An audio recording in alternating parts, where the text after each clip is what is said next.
The Stargazer's meadow. The sky is still warm from the day's sun, glowing gently in hues of amber, rose, and lavender.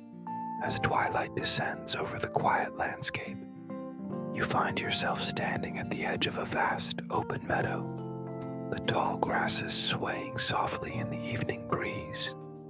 There's a faint rustle, like whispers between the blades, inviting you to step further in. As you walk slowly into the heart of the meadow, the ground beneath your feet is soft and welcoming, blanketed in the mix of clover and moss. The scent of wildflowers lingers in the air, gentle notes of chamomile, honeysuckle, and something sweet you can't quite name. You take a deep breath. The air is cool now, touched with the freshness of nightfall.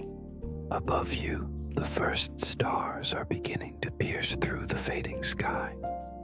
They twinkle gently, as if blinking their sleepy eyes open for the night. In the distance, the soft chirr of crickets begins to rise, forming a symphony of calm. An owl calls out once, far away, its voice echoing softly through the trees that frame the meadow. You feel a calmness settle in your chest, a quiet peace that tells you you're exactly where you're meant to be. You find a soft patch of grass and lie down, your body cradled by the earth. The world above opens to you like a canvas painted in stars. The constellations begin to shimmer brighter, the sky deepening into a velvety indigo. It's as if the stars have been waiting just for you, holding stories in their light. A soft voice, like the wind or the rustle of leaves, begins to speak. It doesn't startle you. It feels familiar, like a dream you've had before. Tonight, the voice says gently, you are not just a watcher of the stars. You are their companion, their guest. They have stories for you, old ones from a time before time. You listen. Long ago, the voice begins, there was a young maiden named Calindra who danced by moonlight in fields not unlike this one. She was beloved by the stars. For every evening, she would offer them songs. Her voice was light like silver wind, and it carried upward, stirring the stardust into dances of their own. The stars above seemed to shimmer in recognition, as if remembering her. One constellation in the shape of a swirling lyre glows a little brighter.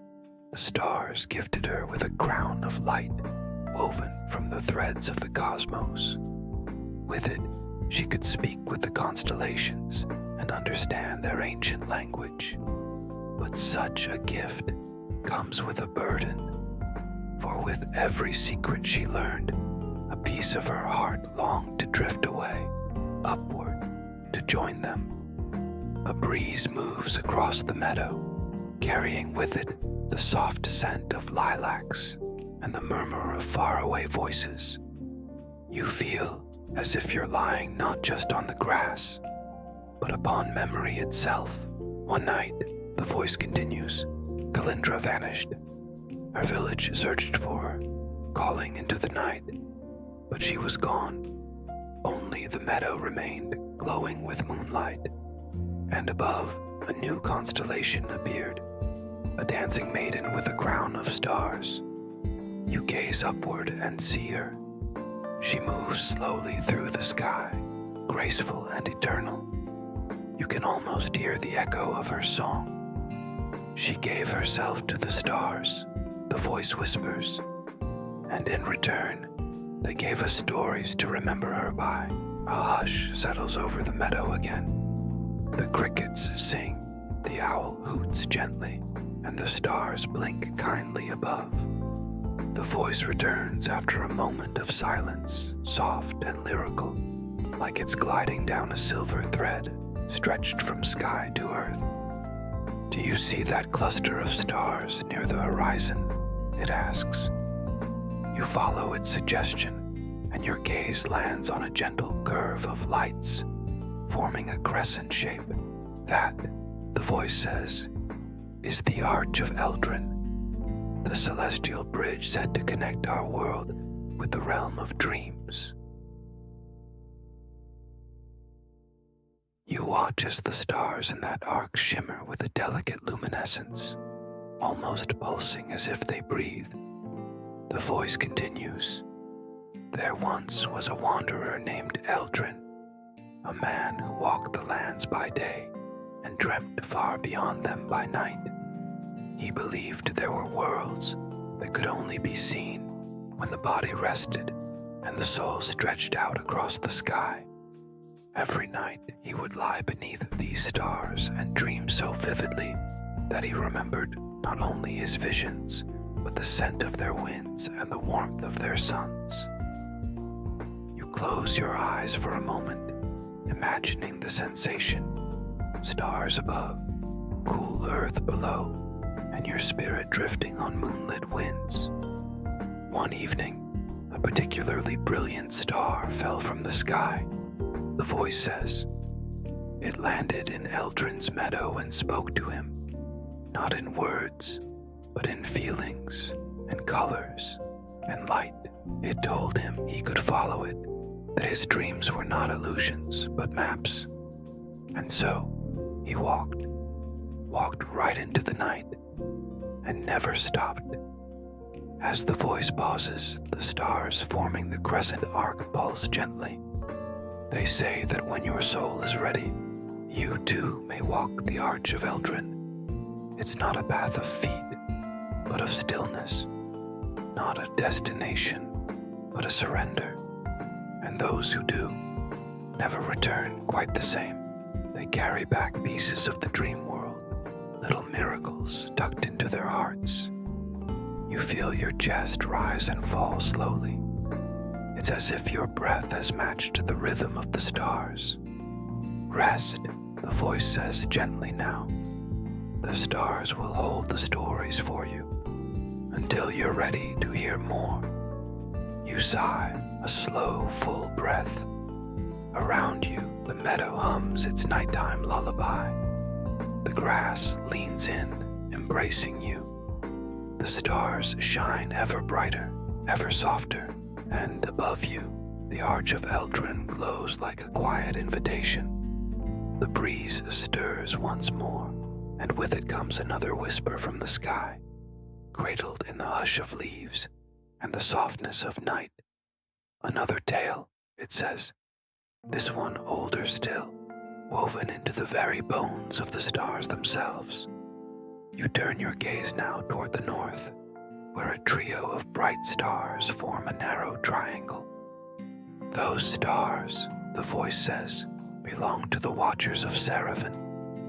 A hush falls again, deeper than before. Even the crickets seem to pause, as if waiting. Serevan was not a person, the voice explains.